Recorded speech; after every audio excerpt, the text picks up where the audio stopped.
Just about knocked my camera over. I have so much stuff in the background.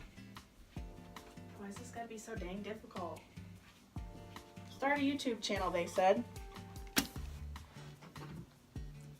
Well, I shouldn't have because my room's a mess all the time. So now that I have myself settled, let's get this party going. Hey guys, welcome back. Today's Tuesday.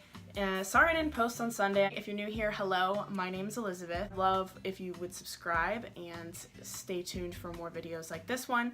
Today's video is going to be about my hair because I feel like a lot of women in particular, and this is for men and women, but in particular women are constantly struggling with our hair. We're always, having meltdowns or bad hair days or like don't know how to wear our hair for a specific day, and I feel like it's just a topic that any woman can relate to, so that's kind of why I'm doing this, and I want to talk about my hair and the stages it's been in throughout my life. And I was born with naturally thick curly hair. It stays like this all day long, all year round, and it's like something I never have to worry about. So I'm very thankful and very blessed to have the hair that I do. However, it doesn't mean that I haven't had struggles. I think that a lot of my life, it was thick up until I was about 17 or 18. And I started to get really, really serious with my dancing, and I lost a ton of weight. I lost like 25 pounds, and I lost it in such a short time. Like I literally lost that weight in 9 months or so. And it was because dancing was so intense, and the stress immediately came with that. It was just like stress, like getting to dance on time, practicing all the time, the physical stress within dancing itself. And stress is really, really hard on the body, as you know, and my hair just was coming out in clumps. I mean, I would take a shower and I would pull at my hair, shampooing it, and like I'd have like 15 strands of hair just like covering my hand, and I would have to like ball it up and stick it on the wall of the shower, and it was really nasty. At first, like I told my mom, I was like, I think my hair's falling out because it just keeps coming out in clumps. And she's like, well, if it was falling out, like you'd see it on your pillow, it would, be getting thinner. And I'm like, okay. And then like I would like go like to pull my hair back in a ponytail, and it would be so sparse. Like my ponytail was so thin, and like in the past I could barely wrap the hair tie around my ponytail. It would kill my head to wear it up when I was a kid because it was so thick, and I would have to tie the hair tie so tight, and it was so hard to get it there because my hair was so thick. And I was having to like wrap it 4 or 5 times to get it to even be tight around my ponytail. So I was like, something's not right here. My hair is falling out. The day that I realized my hair was falling out, I was like, oh my gosh, I have to do something about this, because at that point I had already lost probably 40% of my hair, which is a lot when you're used to having super duper thick hair. I would pull my hair back, and you can still even see it right here. Like I have not had a bald spot right here that I never had before. Like on this side I don't really have it like that.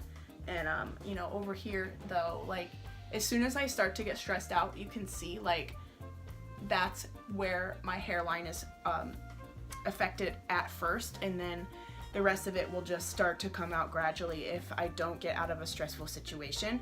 So I can just tell you right now that if you're in like a bad relationship, or your job stresses you out, or you're stressed about school, or whatever it is for you, like do your very best to avoid that stress. Like I'm not saying quit or like give up whatever it is that's stressing you out, but you have to really try not to let it get to you. Otherwise it's going to affect you physically, and that's really what happened to me. Like I was in a bad relationship, I was dancing, I was very high stress as far as like I always had somewhere to be with dance. I worked 2 other jobs.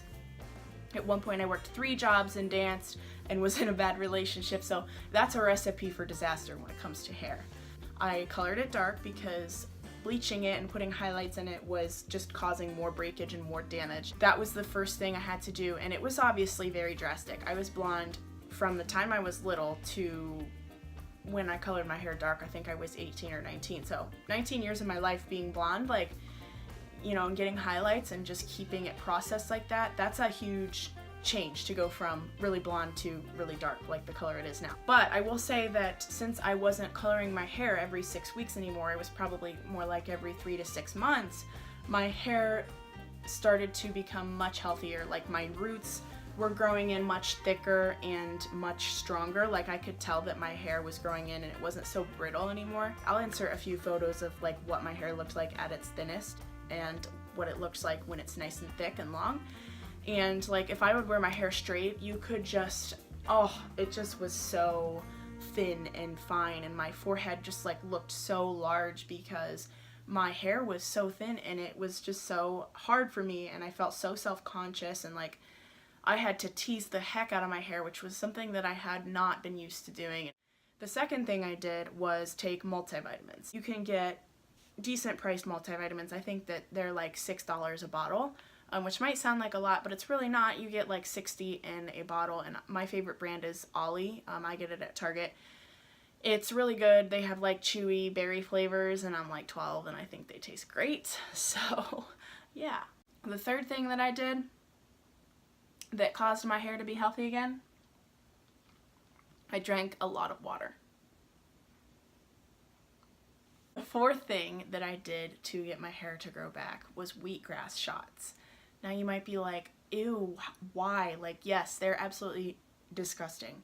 They are, I mean, it literally tastes like somebody, like customers where I used to work at a smoothie shop when we sold wheatgrass there, and customers would come in all the time and be like, what's wheatgrass taste like? And I said, just picture like a summer day and your dad just mowed the lawn. That's what it tastes like, is your dad just mowed the lawn. It literally tastes like fresh cut grass, and it's awful. But I will tell you, there's so many health benefits to drinking wheatgrass shots.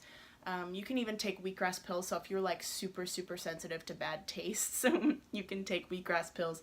I'm not sure how much those cost, and they're also, I know that they're really big and you have to take like 2 or 3 at a time. They have so many health benefits, and it's really worth it if you ask me. Like when I do wheatgrass shots consistently, I notice my mood changes. Obviously, my hair growth improves. My nails feel stronger and not so brittle. My eyelashes and eyebrows grow faster, and my eyelashes are much thicker and not as sparse. That was the other thing that I had an issue with when I danced, was like my eyelashes and eyebrows became really sparse, as well as my like hair on my head. And it was just really challenging. So I started doing wheatgrass shots and noticed like an immediate difference with my hair growing back. Like even just like a couple of weeks of doing wheatgrass shots a couple times a week. So I did it like 2 to 3 days a week. And my hair just like started coming back really quickly, on top of doing vitamins and drinking water, and I wasn't coloring it anymore. And the fifth thing I did was I used coconut oil on my hair. That was really monumental. That was like so interesting because I have naturally oily skin. So when I decided to start using coconut oil on my hair, because I heard that there's a lot of benefits to that, I was like, no way, like, ew, my hair's gonna be so greasy every day. It's gonna be disgusting. So let's just see how that goes. And I was like skeptical, but I started doing it, and I just would take like a quarter size amount, put it in the palm of my hand, spread it in between my hands, and start at my scalp and work it all the way down through the ends of my hair. And the number one thing that I will say about that is I noticed breakage stopped. The sixth thing I did was I kept up with trimming it. I will tell you that you have to go to the right beautician if you want to get your hair trimmed, not cut, but trimmed. You have to be really careful of who you let trim your hair, because that's the one thing that I learned, was my hair could not be trimmed by a beautician. They always wanted to cut like 3 inches. And I was like, no, if you cut 3 inches, it's going to end up at my shoulder. Like, I don't want it. I want it to be, you know, down past my shoulders. And so I started trimming it, and I trimmed my own hair. Well, actually my mom trimmed it for me, but it's very easy to trim your own hair. You just have to be really careful. And it's like, a little goes a long way. You don't really have to trim. Like my hair is due for a trim now, and I could probably trim it like that much and notice a huge difference, and my hair won't break off at the bottom, and it'll look healthier, and my curl will be nicer and things like that. The seventh thing, if you're trying to get your hair to grow long or grow back if it has fallen out, is don't apply heat to it. I know that if some women don't have naturally curly hair like me, so it's easy for me to be like, oh, don't apply heat, like that's gonna ruin your hair. I'm not saying that it will ruin your hair if you use heat on it, but if you apply heat to your hair on a daily basis, it's going to damage your hair 100%. So I don't know, maybe try wearing it back in a ponytail more often, or washing it less using dry shampoo so that you don't have to apply heat to it.